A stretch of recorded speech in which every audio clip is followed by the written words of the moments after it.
Bueno, buenas tardes a todos. Sean bienvenidos a este ciclo de videoconferencias organizado por la Coordinación de Extensión de la Facultad de Ciencias Jurídicas de la Universidad de Congreso, sede San Juan, en conjunto con el Foro de Abogados de nuestra provincia. Vamos a dar algunas recomendaciones, mantengan silenciados sus micrófonos. En esta tarde va a haber 2 disertantes. Luego de que terminen de exponer las doctoras, va a haber un tiempo para poder responder alguna pregunta, duda, consulta, y eso va a ser a través del modo de cliquear el botón de levantar la mano, y ahí se les va a ir dando participación a todos. Desde la extensión universitaria nosotros realizamos actividades académicas que tienen por objeto esto, ¿no? Que promover el desarrollo, la difusión cultural, la transferencia, la divulgación científica y todo lo que se refiere a esta relación solidaria que tiene que haber entre la universidad y la sociedad. Es por eso este ciclo de videoconferencias, que son virtuales por las razones que todos conocemos. Desde ya agradezco al doctor Sergio Herrero, que es el director de nuestra carrera, por darme la oportunidad, por siempre estar predispuesto a escuchar mis propuestas y, y bueno, por animarme a hacer siempre más por la universidad. Agradezco también a las autoridades del Foro de Abogados una muy buena predisposición y muy buena recepción. He tenido de parte de las autoridades, del doctor Sergio Safe, también de los miembros de los institutos del foro, que los vamos a tener como expositores. También agradecemos que se han inscrito personas de otras provincias también, de Mendoza, de Chaco, de Formosa, de Misiones, de La Rioja, de Buenos Aires, Tucumán, así que bienvenidos. Los invitamos a que nos acompañen y a que participen de este ciclo de charlas que comienza hoy y que tiene un cronograma que culmina en noviembre.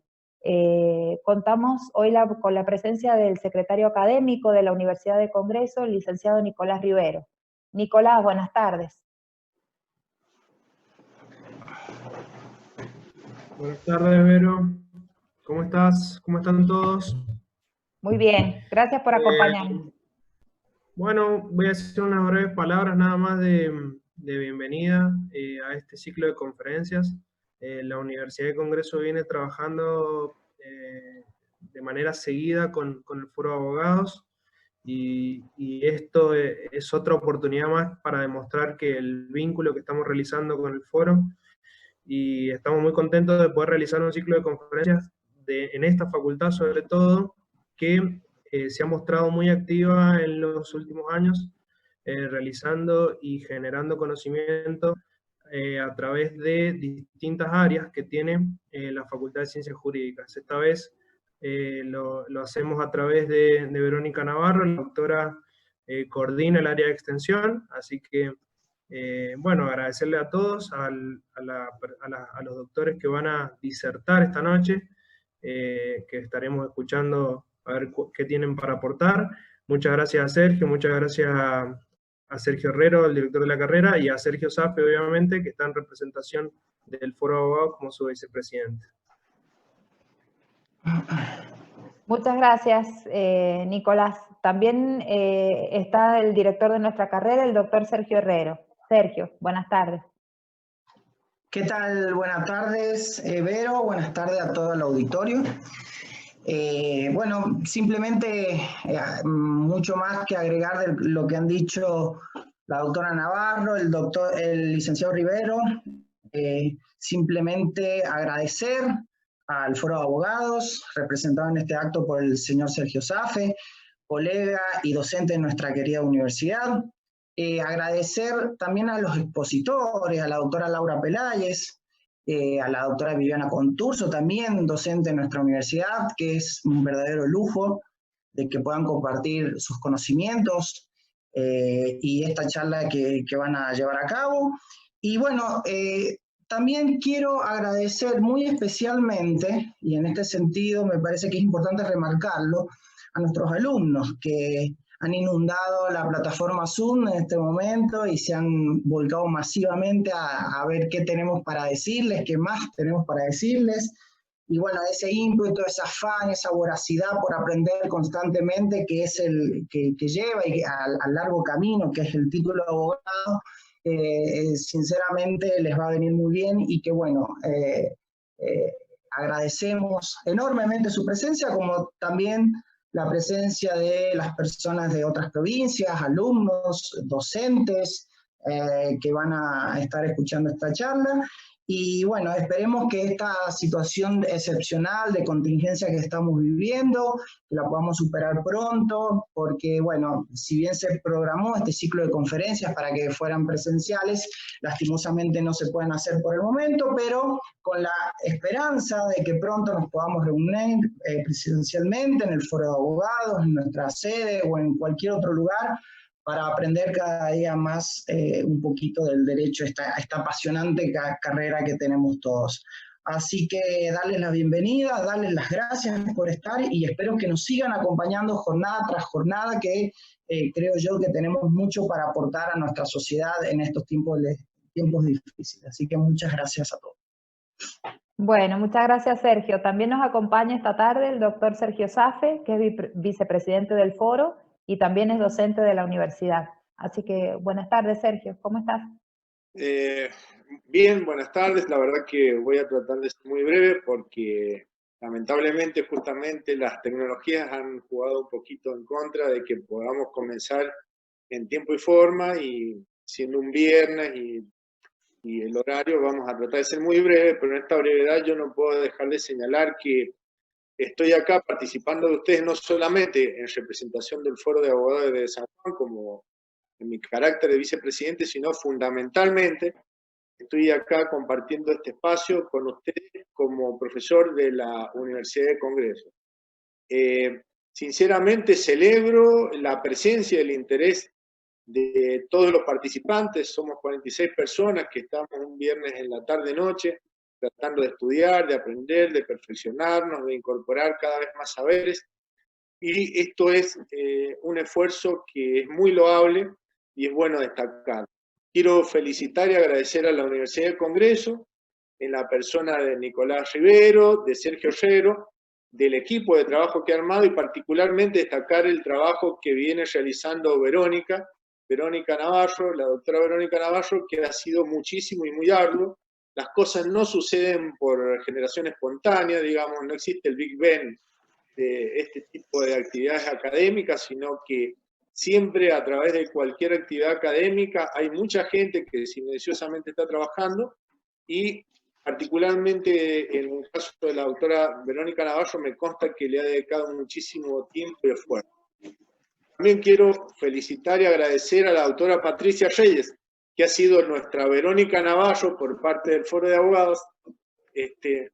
Ante los requerimientos de Verónica y mi posibilidad de poder satisfacer todas sus ansiedades y requerimientos, le pedí a la doctora Patricia Reyes, que es miembro del directorio y coordinadora de actividades de los institutos y demás, que se pusiera a trabajar con Verónica para hacer realidad lo que es este ciclo de conferencia, que va a tener una solución de continuidad hasta fines de este año, con muchísimas y muy interesantes videoconferencias, quizás el día de mañana conferencias presenciales, de los más variados temas, con la participación de muchos y muy destacados colegas locales, miembros de los institutos del joven abogado, e inclusive también profesores de la Universidad del Congreso, y en algunos casos que comparten ambos caracteres. También quiero felicitar al Instituto de Derecho Procesal Civil del Foro de Abogados de San Juan, en la persona de su directora, la doctora Laura Peláez, que es una de nuestras disertantes, de su vicedirector, el doctor Sergio Martínez Camilla, y todo el equipo de trabajo, este nuevo equipo de trabajo del instituto, que ha hecho cosas muy positivas, entre ellos revitalizar el Instituto de Derecho Procesal Civil del Foro, que entiendo yo es un instituto muy, muy importante y que tiene que estar trabajando un 110%. Lo han logrado incluso en estas situaciones extraordinarias de COVID-19, que ha hecho que tengamos que encontrarle la vuelta a tanta privación de posibilidad de encuentro y de llevar una vida normal. Quiero felicitar finalmente a la doctora Laura Pelaye, a la doctora Viviana Conturso, que son profesoras, que son amigas, que son integrantes del Instituto de Derecho Procesal Civil, por el tiempo y el esfuerzo. Siempre que tenemos una persona frente a nosotros que se tomó el trabajo de estudiar un tema en profundidad y tiene la generosidad de compartirlo, es realmente también destacable y algo para agradecer enormemente. Desde hace 2 años, desde que empezamos a participar en el Foro de Abogados, nos propusimos abrir las puertas del Foro de Abogados a todas las universidades. Y en esta apertura del Foro de Abogados para trabajar con todas las universidades, no solamente locales, sino nacionales e incluso internacionales, nos ha ido muy bien. Este es una muestra clara de que esa apertura no solamente fue retórica, sino que se ha podido concretar a través del ciclo de conferencias. Y la verdad que, para terminar, estos nuevos tiempos, estos nuevos desafíos que nos está poniendo la realidad misma, e incluso de tipo sanitario y también desafíos profesionales, hace que tengamos que redoblar el esfuerzo y redoblar el estudio. Por eso es que siempre que yo hablo de estudio me viene a la cabeza las palabras del profesor uruguayo Eduardo Couture, que en sus muy famosos 10 mandamientos del abogado, señala que el primer mandamiento del abogado es estudiar. Decía Couture, estudia, el derecho se transforma constantemente y si no sigue sus pasos, será cada día. Todas estas circunstancias excepcionales de 2020 ha hecho que tanto el Poder Judicial como nosotros, los abogados jurídicos, tengamos que esforzarnos enormemente para estar a las circunstancias y poder coadyuvar con el Servicio de Administración de Justicia, y en este esfuerzo está obviamente el capacitarse constantemente. Así que celebro la participación de todos ustedes, el Foro de Abogados está abierto, tiene las puertas abiertas para que todos los presentes se incorporen a las actividades institucionales y a los institutos en las más variadas ramas del derecho, la que ustedes prefieran. Así que muchísimas gracias y muy contento de estar con ustedes hoy. Bueno, muchas gracias, Sergio. Vamos a comenzar entonces, porque el tiempo nos apremia. Comenzamos ahora con la primera disertación. Hoy vamos a hablar sobre los protagonistas actuales del proceso civil, audiencia inicial y proceso electrónico. Va a comenzar la disertación la doctora Laura Pelayes. La doctora Laura Pelayes es abogada, litigante independiente, egresada de la Universidad Católica de Cuyo, es magíster en Derecho Procesal y doctora en Derecho en el año 2017 en la Universidad Nacional de Rosario. Ha formado parte de la comisión redactora de la revista académica La Voz del Foro, perteneciente al Foro de Abogados de la provincia. Se ha desempeñado como directora del directorio y coordinadora de institutos de investigación del Foro. Es expositora en ONGs, colegios de nivel medio, institutos de estudios en el Foro de Abogados de San Juan sobre varios temas, específicamente sobre teoría y práctica procesal civil. Actualmente es la directora del Instituto de Derecho Procesal Civil del Foro de Abogados de San Juan. Laura, bienvenida, buenas tardes. Buenas tardes, un gusto poder compartir. Bueno, llevamos como 15 minutos o 20 de agradecimientos, pero bueno, no puedo dejar yo también de agradecer a todos los que han hablado anteriormente, al doctor Sergio Herrera, a la doctora Verónica Navarro, por la paciencia, la buena predisposición, y al doctor Sergio Safe, que siempre tiene palabras muy loables hacia mi persona. La verdad que estoy muy orgullosa y muy contenta de que me hayan convocado a este ciclo de conferencias de extensión universitaria en el convenio que realizaron entre la Universidad de Congreso y el Foro de Abogados. Como nos tocaba la noble tarea de abrir este ciclo de conferencias, pensamos con la doctora Conturso qué nombre le poníamos a esta primera charla, a este primer encuentro. Y se nos ocurrió colocarle los protagonistas del proceso civil. civil, que suena casi como medio vedetísimo el nombre, pero ya de acá va a surgir la importancia por qué nosotros hemos decidido ponerle ese nombre y en donde nosotros consideramos que esto es así, tanto el proceso electrónico, que hablará mi colega después, y la audiencia inicial.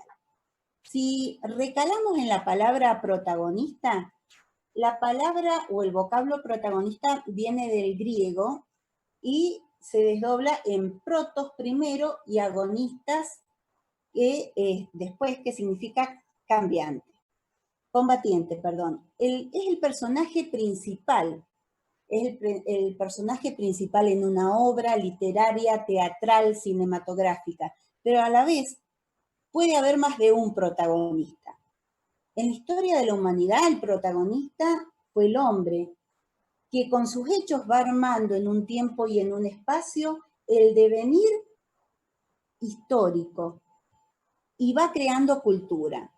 Si nos vamos hacia la educación, encontramos que anteriormente, en la antigüedad o tradicionalmente, antes el acento, el protagonismo en la educación lo tenía el maestro.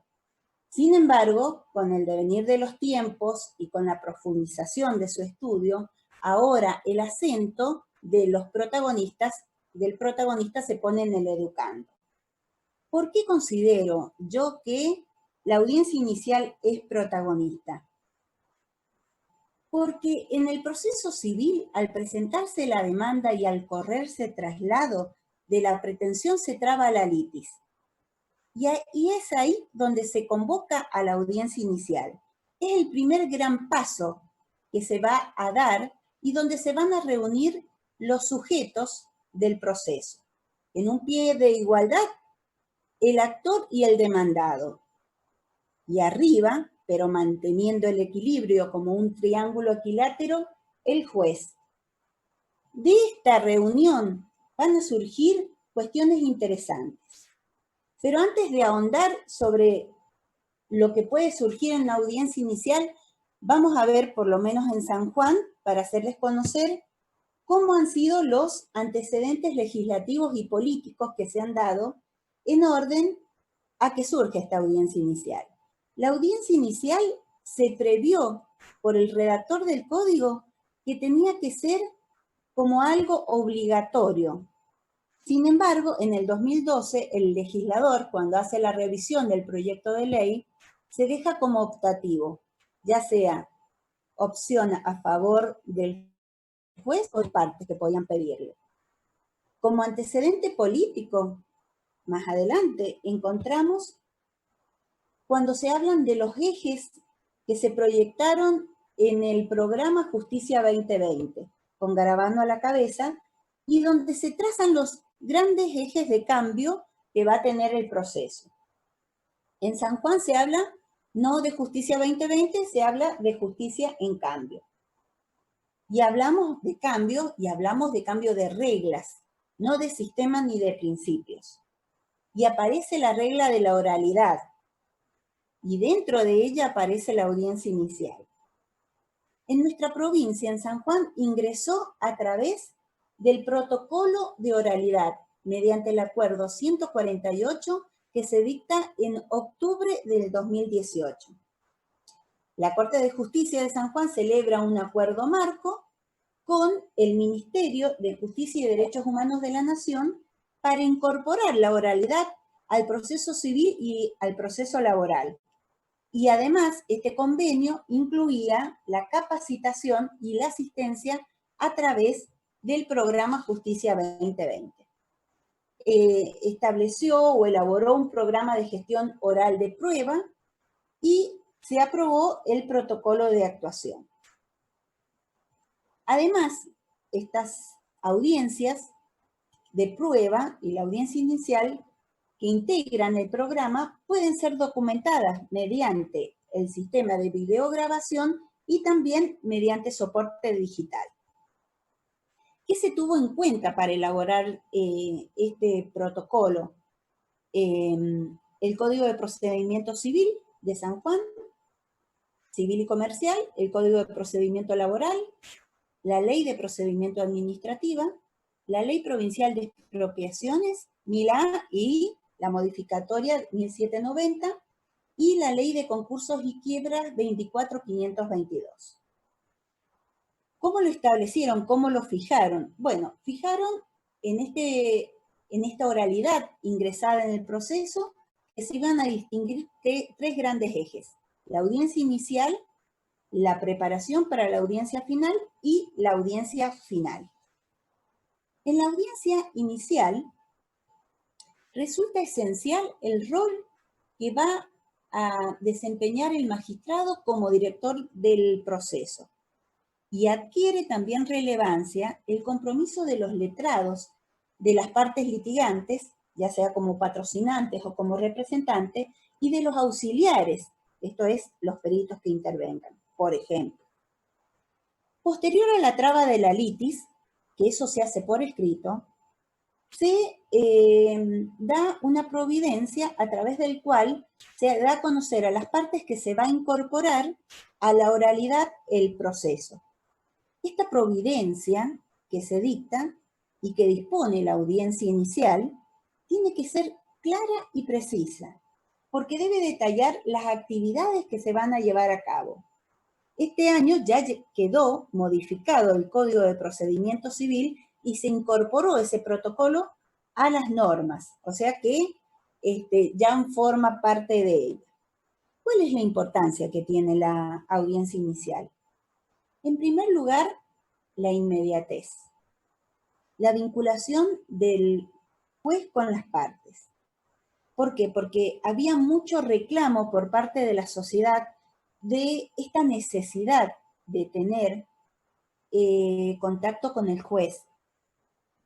Las personas que habían sufrido la afrenta, que van a reclamar sus pretensiones en el proceso, reclaman que las conozcan, que las escuchen, que escuchen en primera persona, no a través de sus letrados, cuáles son sus reclamos, cuáles son su necesidad de justicia.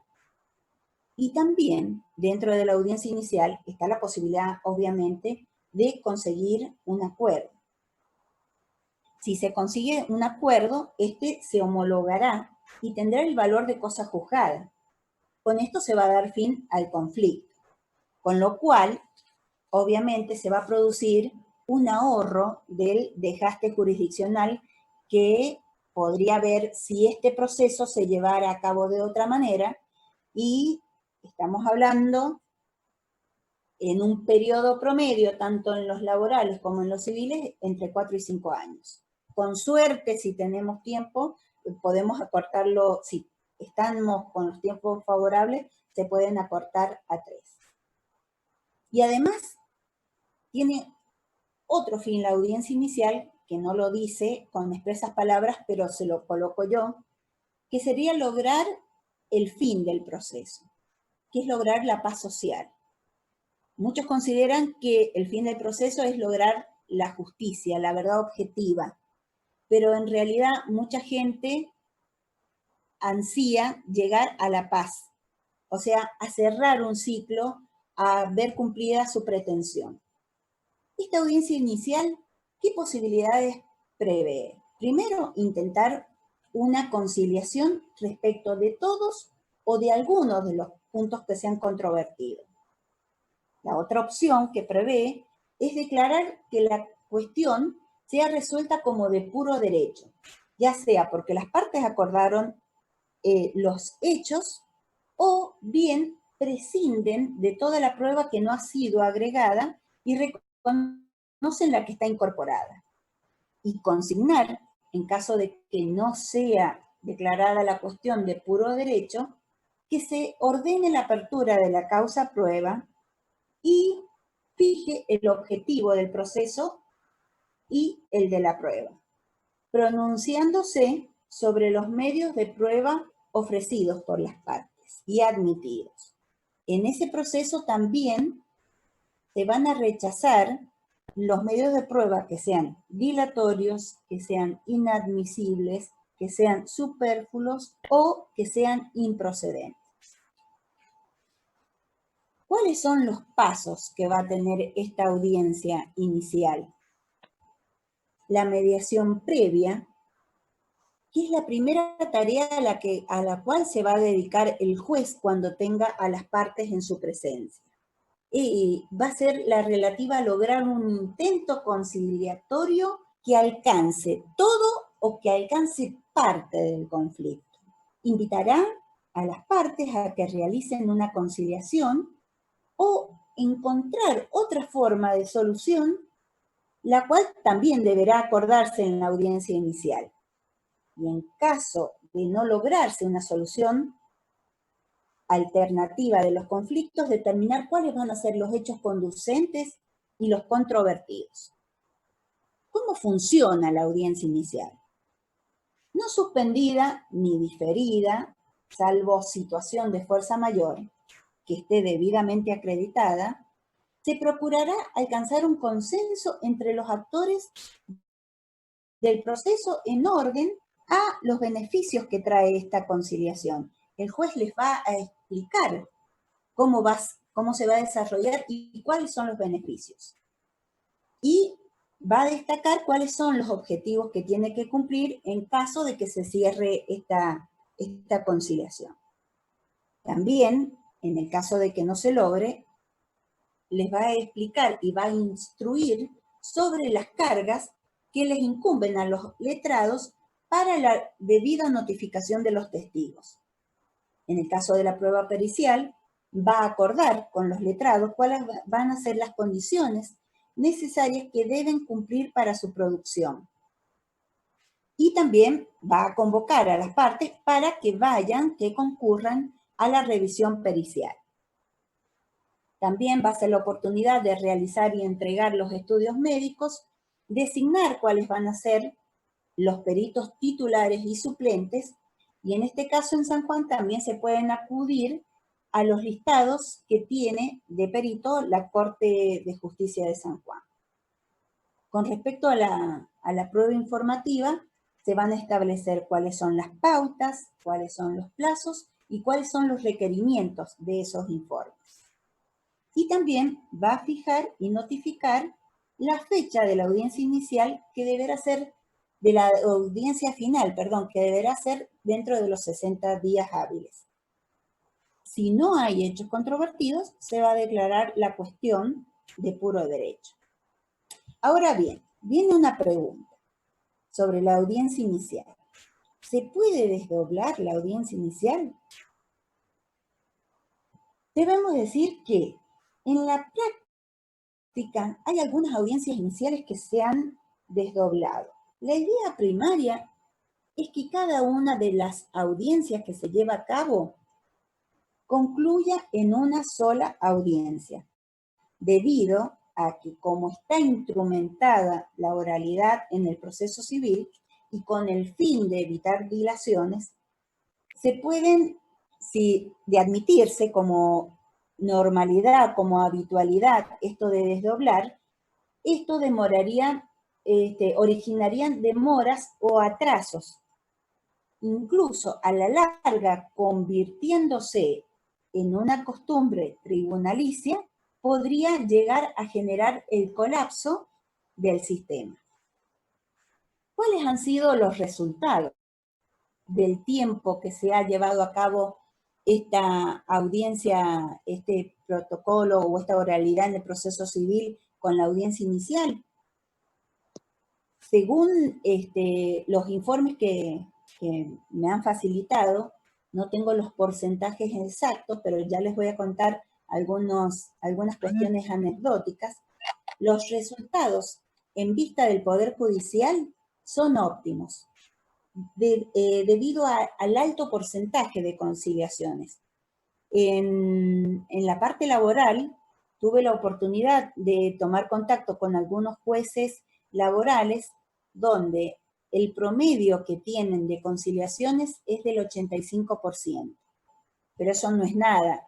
En el proceso civil, hay algunos jueces civiles que dicen que han llegado a tener un 95% de conciliaciones y obteniendo la homologación.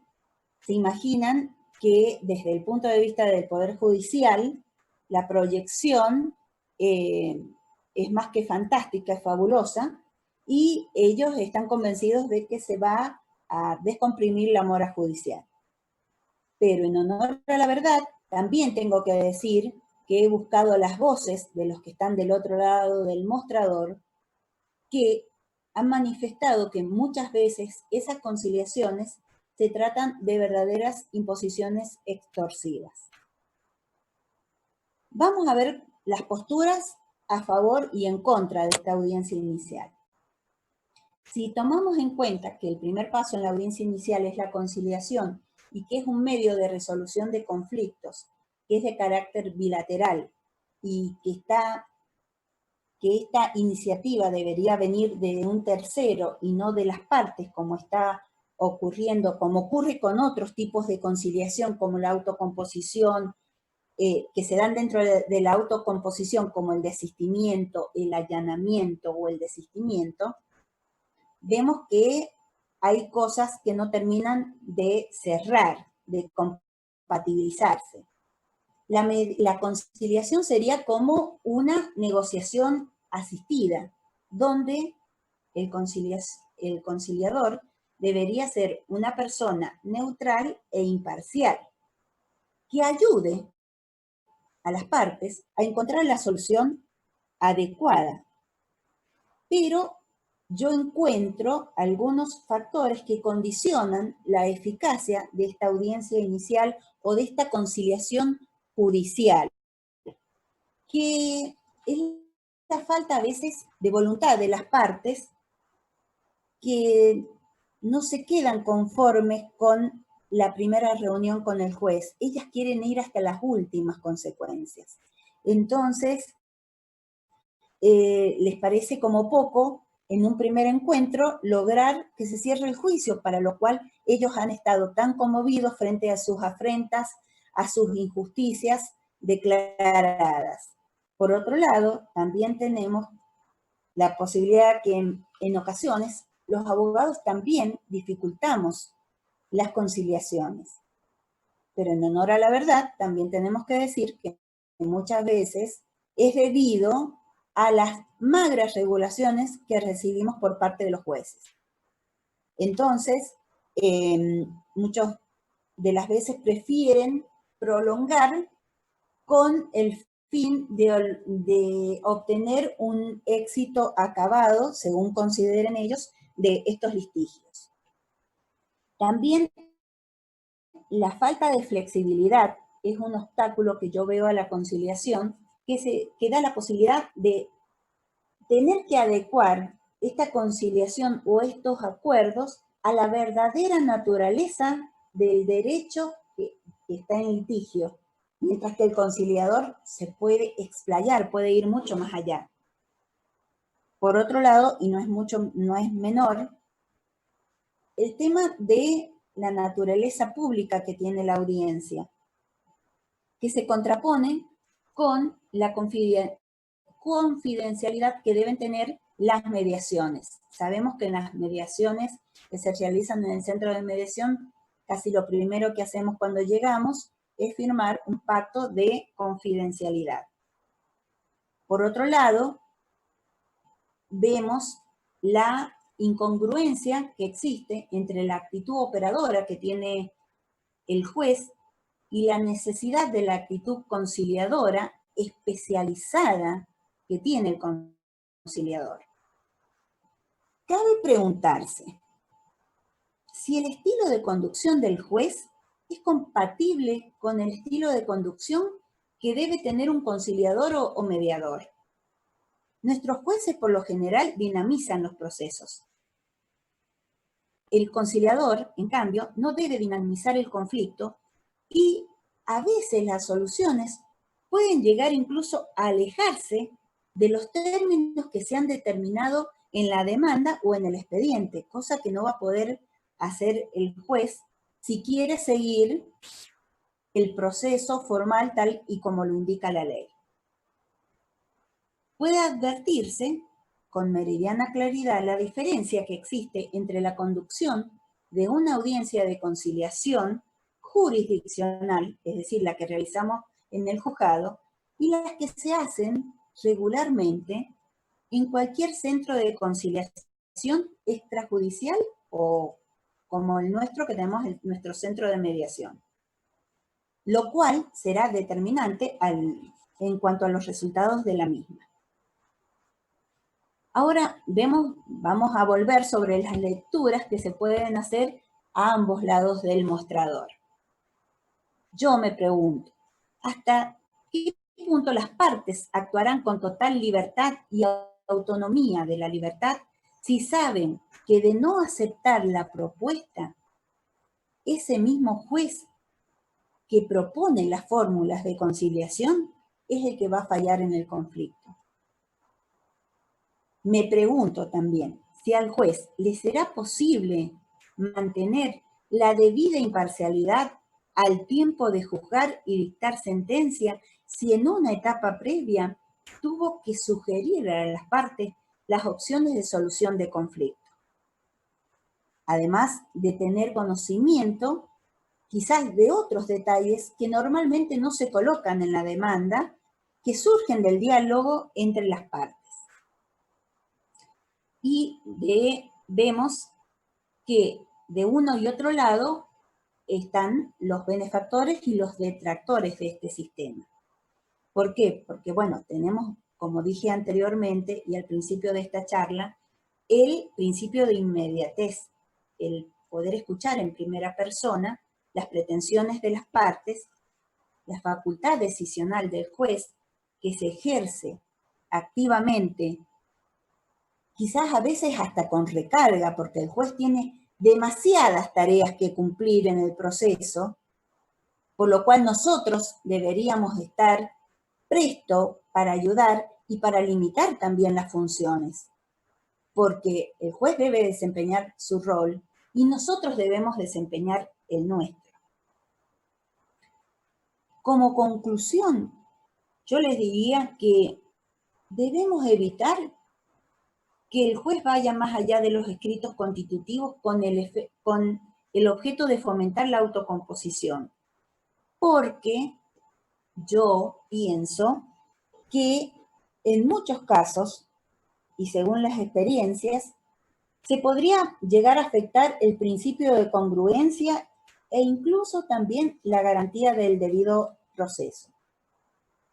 Para que este sistema funcione, requiere, además, que haya mayor número de jueces. Acá en San Juan, si vemos de la parte civil, tenemos 11 juzgados, de los cuales 1 es comercial especial, 3 pertenecen a familia, quedando 7 para un poco más de 800.000 habitantes. Es decir, que tenemos un juez cada 800.000 habitantes, de los cuales, si nos ponemos a pensar, una audiencia, para que sea efectiva, por lo menos la de conciliación, a veces demora entre 3 y 4 horas. Está bien, hay que controlar el tema del desdoblamiento de tareas, los horarios de trabajo, el cumplimiento de las funciones que debe tener cada uno, pero yo creo que este ítem es importante a los fines de repensar si en algún momento no podría llegar a colapsar el sistema por falta de jueces. La ley procesal debe sostener y debe reforzar la plena vigencia de los principios constitutivos del debido proceso, la igualdad entre las partes, la independencia judicial como herramienta efectiva de la imparcialidad. Es necesario que nosotros no provoquemos en el juez la habilidad para que realice más funciones de las que debe tener y de las que debe ejercer. Debemos limitarlo, debemos ayudarlo en que cumpla acabadamente su función y nosotros debemos cumplir con la nuestra. Pero para eso necesitamos también entrenarnos en la oralidad, porque tenemos un tiempo muy acotado y también debemos ser claros y precisos, además de la providencia, para nosotros poder transmitir y poner en palabras cuáles son las pretensiones de nuestros clientes para poder lograr esta pacificación social de la cual hablaba. Bueno, estimados colegas, yo voy a también cerrar con una frase del célebre Couture, que parece que encanta a más de uno de nosotros los abogados. Dice Couture: los procesalistas acostumbramos a manejar plazos, recursos, modos de las sentencias o de las peticiones. Para esto es la corteza de las cosas, es la envoltura de los elementos que estamos trabajando. Dentro de ella hay algo, hay una sustancia que integra la misma esencia del derecho. Muchas gracias por escucharme y los dejo con la doctora Viviana Contursi. Muchas gracias, Laura. Excelente, brillante y muy claros tus conceptos, sobre todo en un tema tan importante para nosotros los abogados litigantes y para que los alumnos se vayan preparando para lo que es lo que se viene, ¿no?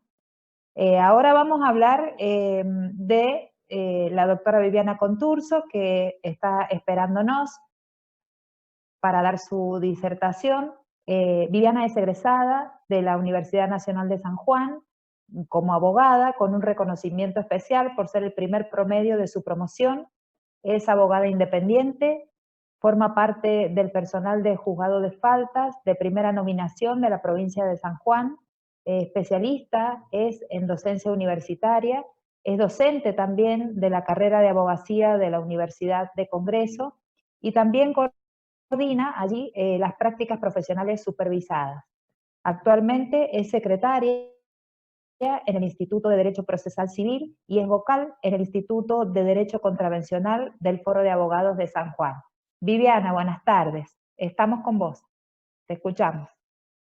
Buenas tardes. Bueno, en primer lugar, mis felicitaciones por la organización de este ciclo de videoconferencias y esta actividad que llevan coordinadamente entre la Universidad de Congreso y el Foro de Abogados de San Juan.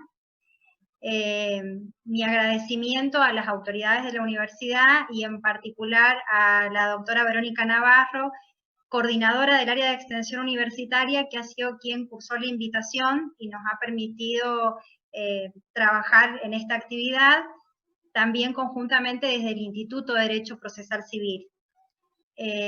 Bueno, el tema que vamos a tratar hoy día es un tema de mucha importancia porque es muy actual, es lo que nos está sucediendo en el ámbito judicial, así que voy a dar comienzo. Voy a compartirles pantalla. Como ya les habían anticipado, vamos a hablar sobre los protagonistas actuales del proceso civil. En lo que a mí respecta, voy a hablar del proceso electrónico. Remitiéndonos un poco a lo que tiene que ver con el antepasado, en la elaboración del expediente judicial, primero se acudió hace mucho tiempo atrás a lo que tenía que ver con la redacción de puño y letra utilizando el papel. Después se fue dando y se fueron utilizando diferentes instrumentos y diferentes mecanismos que fueron mejorando esta actividad. Como pueden ver en la imagen, se utilizó la máquina de escribir y de manera avanzada empezamos a utilizar las nuevas tecnologías como son las computadoras. Todo esto permitió la elaboración de los expedientes, pero hubo cuestiones que tuvimos que ir resolviendo en el camino. Lo electrónico, que es lo que vamos a hablar hoy día, tiene que ver con el conjunto de actividades que ocurre tanto dentro del ámbito del Poder Judicial como fuera del mismo, en cuanto tiene que ver con trámites y procedimientos que llevan abogados, empleados, funcionarios y magistrados del Poder Judicial y que implican la utilización de las tecnologías de la información y la comunicación que buscan la resolución eficaz de los conflictos en el ámbito judicial. Estas TIC, que se llaman, que son las tecnologías de la información y la comunicación, son las que van a permitir la gestión de la información para luego llevarlas y traerlas de un lugar a otro. Esa sería la definición. ¿Quién se ocupa del estudio de este proceso electrónico? El derecho procesal electrónico, ya que el proceso electrónico constituye el objeto del mismo. Y es esta rama, esta nueva arista, que va cobrando nuevo protagonismo en los tiempos actuales, que es una rama del derecho procesal, y que va a encargarse del estudio y de la sistematización de toda la normativa que va a surgir a partir de la aplicación de estas tecnologías en el ámbito judicial. Estos conceptos son tomados de Carlos Camps, quien escribe el Tratado de Derecho Procesal Electrónico, y habla de varias cuestiones con respecto al mismo, y que los invito a la lectura porque es muy interesante. Todo esto, digamos, desemboca o tiene como objetivo poder lograr la despapelización. Siendo hay una ley nacional que autoriza la utilización de todas estas figuras propias del expediente electrónico, del proceso electrónico, y una ley provincial que adhiere a esta ley nacional y que va a permitir la utilización de los mismos en lo que tiene que ver con el ámbito del poder ejecutivo, legislativo y judicial, a nivel nacional y a nivel provincial. Tomando como punto de partida estos antecedentes, más nuestro Código de Procedimiento Civil y Comercial, que también autoriza a que la Corte de Justicia permita la utilización de la firma electrónica, la firma digital, cuando nos referimos a la redacción, requisitos que deben tener los actos.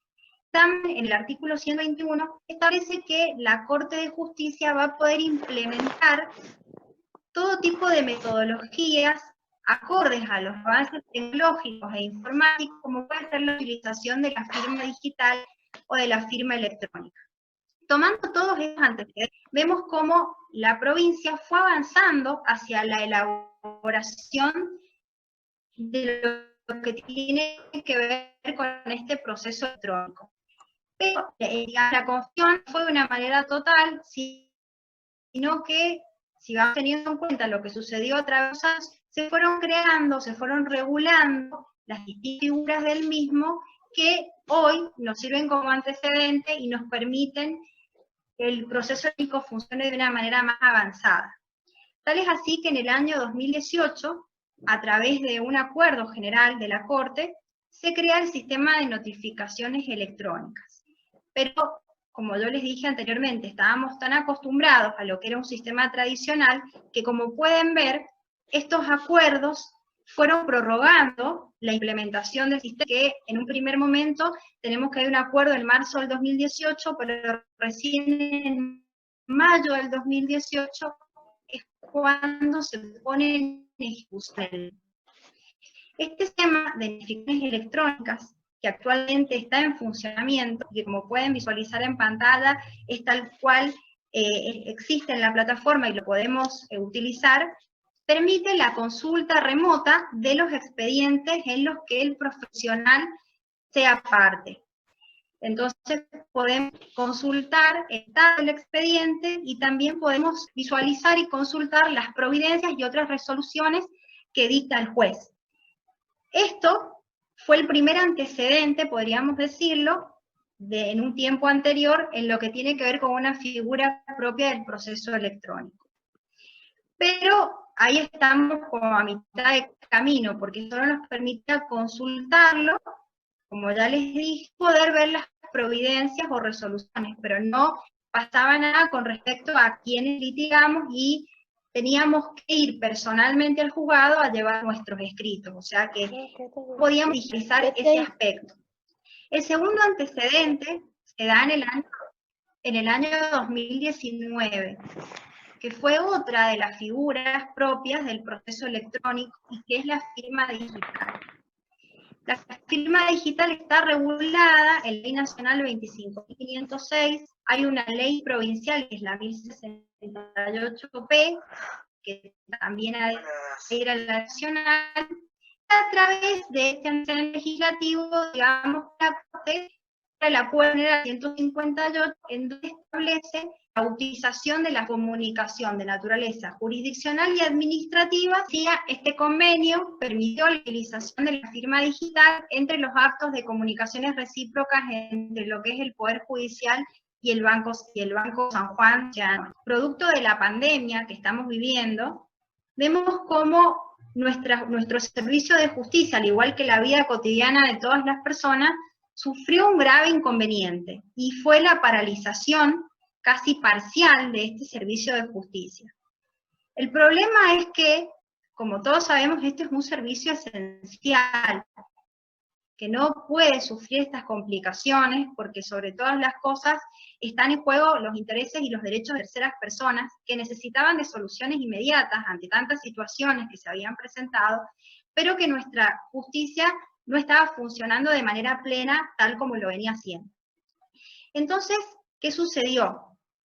También, además de mirándolo desde el punto de vista social, como les dije con respecto a la satisfacción de los derechos de las personas, también quienes ejercemos la abogacía, y esto es nuestra fuente de ingreso y nuestro trabajo, nos vimos afectados, porque estuvo paralizado en los tribunales durante 2 meses prácticamente. Tal es así que estuvo vigente una feria judicial extraordinaria que comenzó en marzo del corriente año y que se fue prorrogando y que es recién en mayo del corriente año donde podemos volver con la actividad normal. Durante ese tiempo se trató de dar soluciones, utilizando un poco estas tecnologías, a aquellas cuestiones de feria que se fueron presentando. Tal es así que se permitió que algunas presentaciones se realizaran vía mail directamente al correo electrónico de cada uno de los juzgados. Pero como les digo, no fue suficiente en muchos casos para poder dar soluciones. Otra de las cuestiones que también se aplicaron durante esta feria judicial extraordinaria y que recién hablé sobre ello fue que a través de este convenio celebrado entre el Poder Judicial y el Banco San Juan con la utilización de la firma digital, permitió que muchos colegas sí pudiesen cobrar sus honorarios, por ejemplo. Entonces ahí vemos cómo el avance tecnológico aplicado al ámbito de la justicia pudo generar soluciones inmediatas a estos inconvenientes. ¿Qué sucede en mayo de este año? En mayo de este año se logra obtener una solución dentro de lo que es este proceso electrónico, ya de una manera más avanzada, y a través del Acuerdo General 52, la Corte de Justicia crea la mesa virtual. Esta que permite realizar presentaciones judiciales de forma electrónica y en las mesas receptoras de causas. O sea que los turnos se pueden sacar para esos 2 trámites, en cada una de las mesas de entrada de los juzgados y en las mesas de entrada únicas receptoras de causas. Esta mesa de entrada virtual, que tal cual lo pueden visualizar en pantalla, es la plataforma que utilizamos actualmente. Esta mesa de entrada virtual, como les digo, vamos a desdoblar todos los requisitos que se deben cumplir. Voy a abordar el aspecto técnico de la misma para después abordar los problemas procesales y normativos que se pueden presentar y cómo los podemos solucionar. En cuanto a los alcances generales, esta mesa de entrada virtual permite el ingreso de abogados, contadores, auxiliares de justicia y todo aquel que tenga un domicilio procesal electrónico registrado en el sistema LD validador del Poder Judicial, que aquel se creó en el año 2018 con las verificaciones electrónicas. Ese es el sistema al que me refiero. Entonces, todos los profesionales que tengan el domicilio procesal electrónico registrado allí van a poder registrarse en esta mesa de entrada virtual. El acceso lo van a lograr a través de cualquier dispositivo que tenga acceso a una red de Internet. Van a tener que registrarse a través del sistema PICNUS, que es el que autoriza el acceso a las plataformas digitales del Poder Judicial de San Juan. Existe una serie de bases y condiciones que tienen que ser aceptados por el usuario, y el usuario va a ser creado por el JUID, que es la clave única de identificación tributaria, y una clave personal que en un principio, cuando comenzó a utilizarse este sistema, esa clave fue proporcionada por el Poder Judicial, pero luego cada uno de los usuarios la cambió justamente por una cuestión de seguridad jurídica. Porque luego vamos a ver qué pasa con las responsabilidades con el uso de esta plataforma. En el caso de su presentación deberá ir acompañada con la firma hológrafa o del patrocinado. Y en el caso que el juez lo requiera, va a tener que presentarse en tribunales para ratificar lo que se considera como firma electrónica en esta presentación electrónica.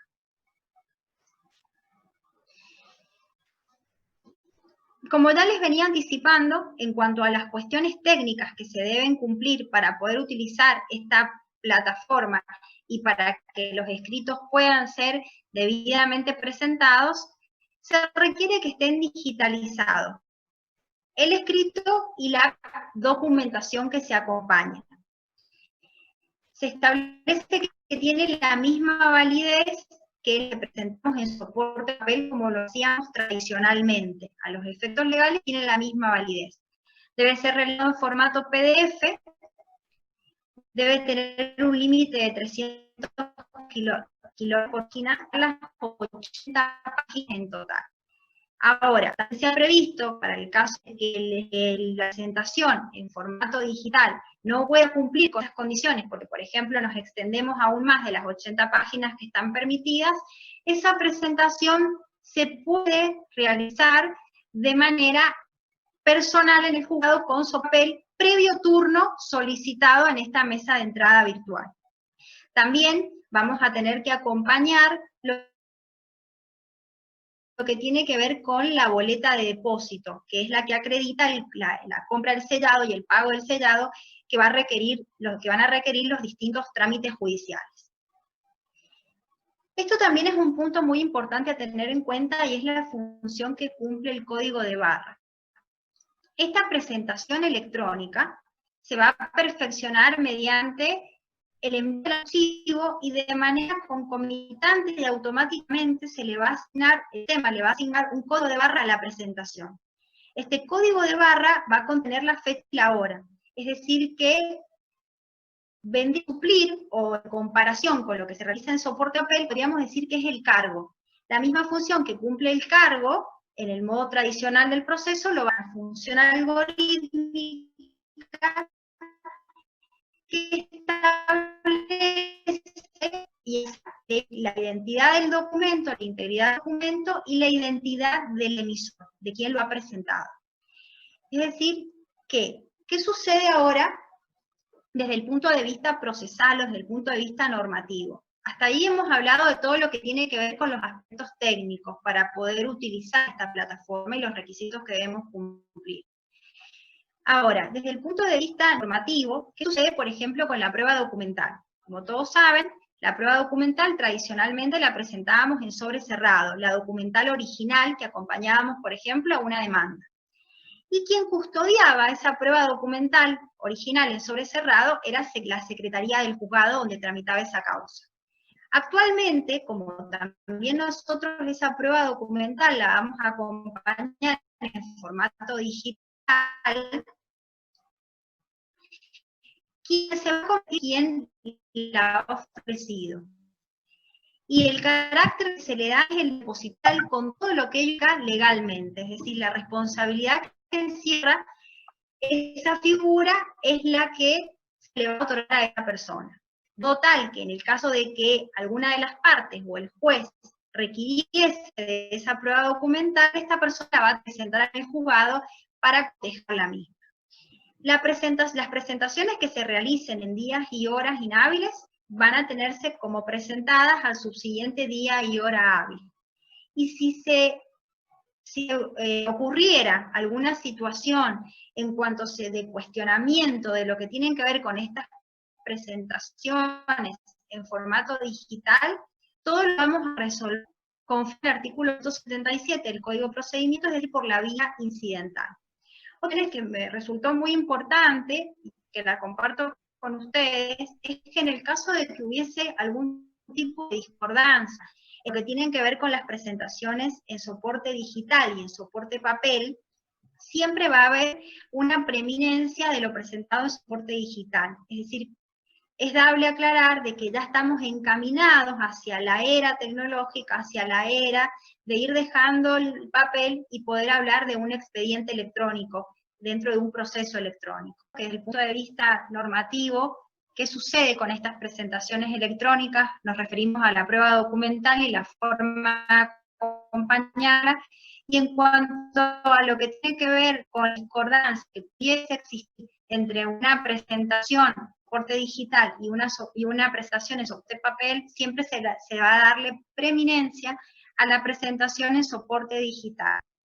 Esto pone de relieve de que ya estamos encaminados hacia una visión pro expediente electrónico, pro proceso electrónico. En cuanto a lo que les venía hablando de la eminencia de las presentaciones en soporte papel y en soporte digital, dijimos que cuando haya alguna discordancia entre ambas, va a haber una preeminencia de las presentaciones soporte digital.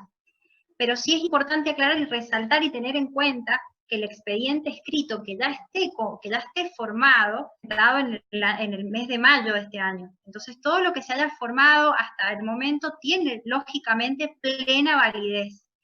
Eso sí es importante recalcarlo y tenerlo en cuenta. Y en cuanto a lo que les dije de que cada uno de los profesionales va a tener su usuario y su clave en la utilización de esta mesa de entrada virtual, tiene que ver con la responsabilidad de la utilización de esta plataforma. Porque queda bien expreso y remarcado de que el Poder Judicial de San Juan no es responsable por los errores o por las omisiones que se pudieran presentar en los datos consignados en este sistema. Entonces la responsabilidad es del profesional que utiliza esta plataforma para las presentaciones o para las solicitudes de turno o consultas de turnos, que son las funciones que nos permite ejercer. Entonces, acá les comparto en pantalla cómo es la plataforma actualmente. Tiene una pestaña que permite presentar la demanda en archivo PDF, como ya lo veníamos hablando. Se permite adjuntar documental, permite adjuntar el comprobante de la boleta de depósito, del pago del sellado. También tiene otra pestaña que es la de presentar nuevo escrito, donde vamos a consignar el juzgado, la carátula, el tipo de escrito que presentamos. Ahí hay una enunciación que no es taxativa, sino que es general, como para orientar al empleado del Poder Judicial que visualice esta plataforma una vez que llegan las presentaciones realizadas por el abogado. También nos permite solicitar turnos y nos permite poder consultar los turnos que tenemos solicitados y también consultar las presentaciones que hemos realizado a través de esta plataforma. Van a ver que en la utilización de la plataforma en cuanto a las presentaciones tienen diferentes estados. Hay un estado de aceptado y hay un estado de procesando. Aceptado quiere decir que ya el empleado del juzgado lo está trabajando a la presentación que nosotros hayamos realizado. Y la de procesando es que aún no la ha digamos, tramitado, no la ha diligenciado o todavía no le ha dado entrada en nuestro expediente dentro de lo que es el ámbito del Poder Judicial.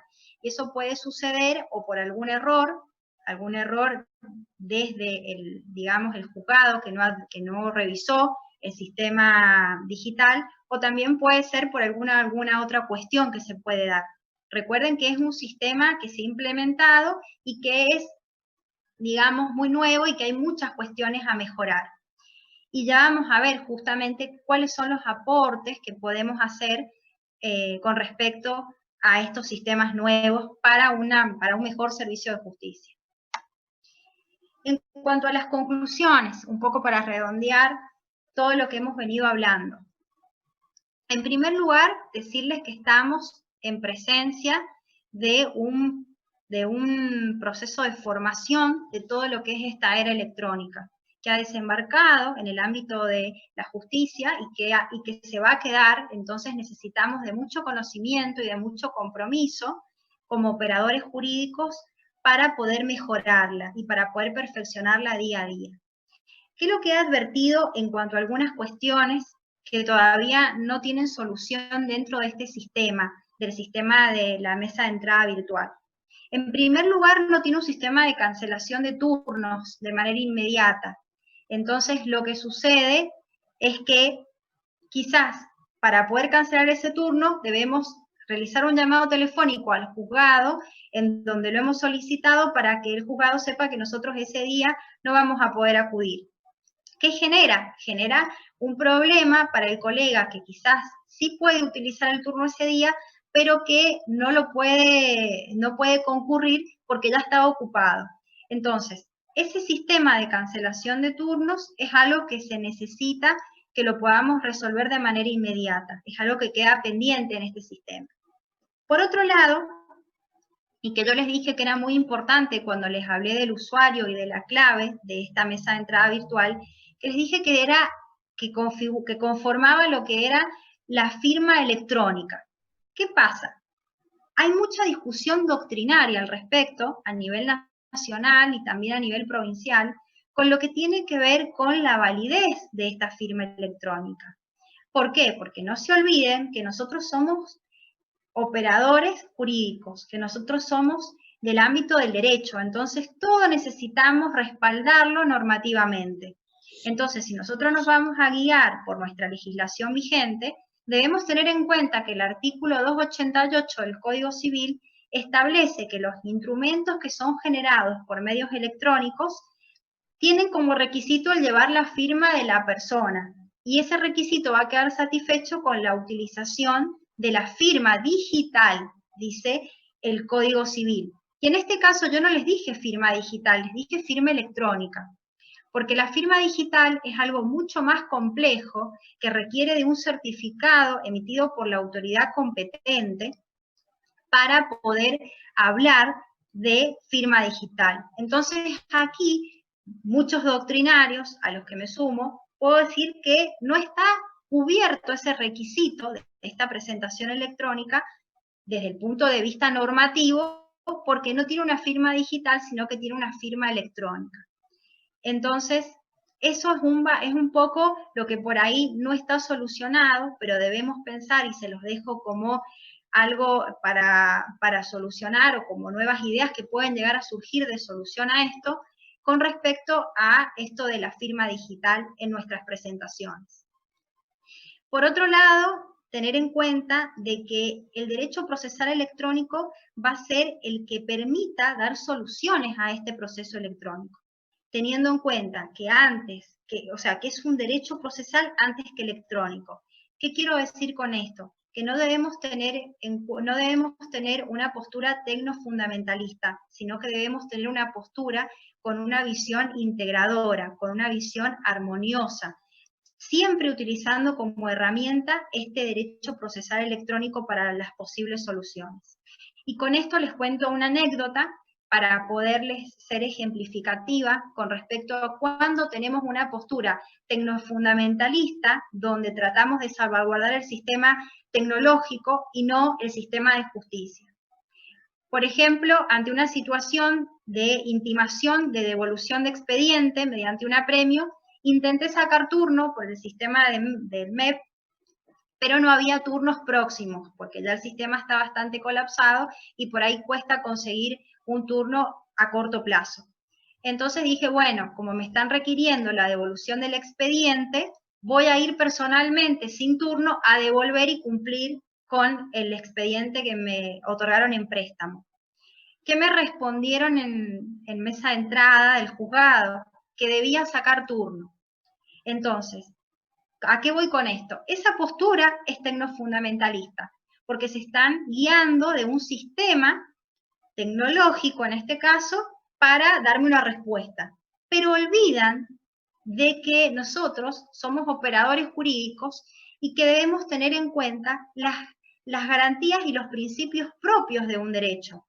¿Qué quiero decir con esto? De que la negativa del juzgado a aceptar la devolución del expediente generó un perjuicio en el justiciable, en este caso, de que ve demorado el proceso a causa de que no me recibió el expediente. Ve demorada la defensa de sus derechos, quizás una semana más, hasta que yo logro conseguir un turno para devolver el expediente. Entonces, debemos tener en cuenta que dentro de un proceso, ya sea mirado desde el punto de vista tradicional, tal cual lo veníamos desarrollando hasta hace unos meses atrás, o de un proceso electrónico, que es la mirada actual y hacia el futuro, siempre debe tener preeminencia los principios procesales, los principios básicos de celeridad en el proceso, de igualdad de las partes en el proceso, de economía procesal, de defensa en juicio. Todos aquellos principios también debemos tenerlos en cuenta y no perderlos de vista. Les comparto un pensamiento de Carlos Camps, que es quien desarrolla muy bien el derecho procesal electrónico, como les dije al comienzo de la charla, que él dice que la función de este derecho procesal electrónico no solo va a ser proveer el conocimiento completo, sistematizado y suficiente del fenómeno, sino también que dentro de él van a salir aquellas soluciones, aquellas reglas de hermenéutica, que nos van a permitir solucionar aquellos conflictos que se van a ir dando con este desembarco de las tecnologías en el proceso judicial.